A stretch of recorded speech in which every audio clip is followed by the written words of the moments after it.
Hi friends, అందరూ ఎలా ఉన్నారు? Welcome back to my channel happy times. నేను మీ ప్రశాంత్. ఈరోజు నెల్లూరులోని ఒక ప్రసిద్ధిగాంచిన టెంపుల్ గురించి చెప్తాను. చూస్తున్నారు కదా, ఆ టెంపుల్ వచ్చేసి తల్పగిరి రంగనాథ స్వామి టెంపుల్ అండి. చాలా వరకు అందరికీ తెలిసే ఉంటుంది. దాని గురించి కొన్ని చెప్తాను.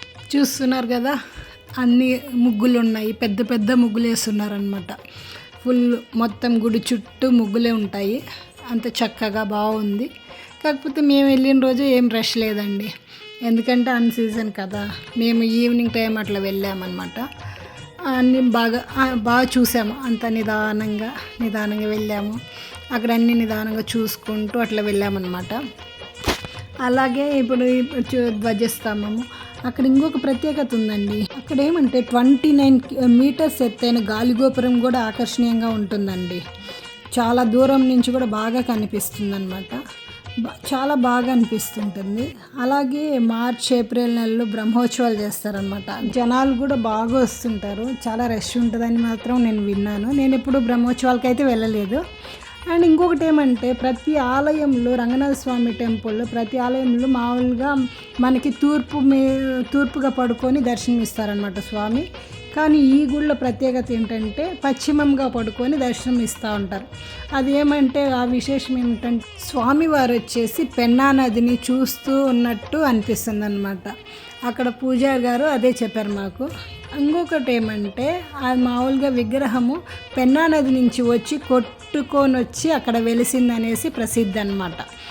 అన్నీ చాలా విశేషాలు ఉన్నాయండి. నెల్లూరుకు వెళ్తే మాత్రం ఒక్కసారి టెంపుల్ని దర్శించుకోండి, ఎందుకంటే మీరు కూడా హ్యాపీగా ఫీల్ అవుతారు. అండ్ చాలా బాగుంది. మాకైతే మంచిగా అనిపించిందండి. వెళ్తే ఫ్యామిలీతో వెళ్ళండి, చక్కగా ఎంజాయ్ చేస్తారు. పిల్లలు బాగా ఎంజాయ్ చేస్తారు అక్కడ. అండ్ ఆడుకోవడానికి ఉంది, అంతా కూడా బాగుందన్నమాట. రోజుసేపు మనం కూడా ప్రశాంతంగా కూర్చొని రోజుసేపు మాటలు చెప్పుకొని ఆ పెన్నా నది, అన్ని లైట్స్ అంతా కొంచెం బాగా కనిపిస్తూ అట్లా ఉంటుంది. కాబట్టి దానికి కూడా కొంచెం బాగా చూడొచ్చు. ఇంకొకటి ఏమంటే, ఈ గుళ్ళో ఓన్లీ రంగనాథ స్వామి ఒక్కరే కాదండి, రంగనాయకి స్వామి అమ్మవారు ఉంది, అండ్ ఆంజనేయ స్వామి ఉంది, ఆంజనేయ స్వామి గుడి ఉంది, అండ్ వెంకటేశ్వర స్వామిది కూడా బాగా దర్శనం చేసుకోవచ్చు. బట్ నాకు అక్కడ ఏమంటే ఫొటోస్ వీడియోస్ అంతా అలో చేయలేదు, అందుకనేసి తీయలేదన్నమాట. కానీ ఆ గుడిలోకి వెళ్ళాక ఆ రంగనాథ స్వామిని చూశాక ఎంత ప్రశాంతంగా అనిపించిందో. చాలా బాగుంది, చాలా అందంగా బాగా కనిపించింది. అండ్ మాకు కూడా బాగా పూజ చేశారనమాట. దర్శనం అంతా బాగా చేసుకున్నాము, అంత అయ్యింది.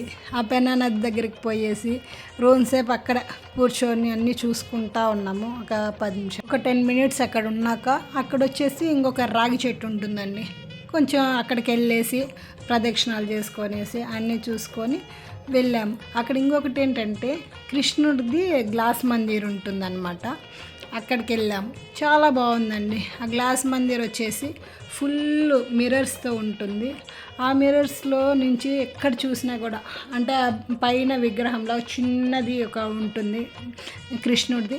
మనం ఎటు వెళ్ళినా కూడా అదే మనం చూస్తున్నట్టు ఉంటుంది అనమాట. చూస్తున్నారు కదా, ఆ గ్లాస్ మందిరు చాలా పెయింటింగ్స్ అన్నీ చాలా బాగున్నాయి అన్నమాట.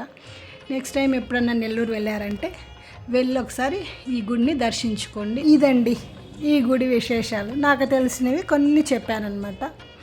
ఓకేనా? వీడియో మీకు నచ్చినట్లయితే లైక్ చేయండి, షేర్ చేయండి, సబ్స్క్రైబ్ చేసుకోండి. Thank you for watching. Bye bye.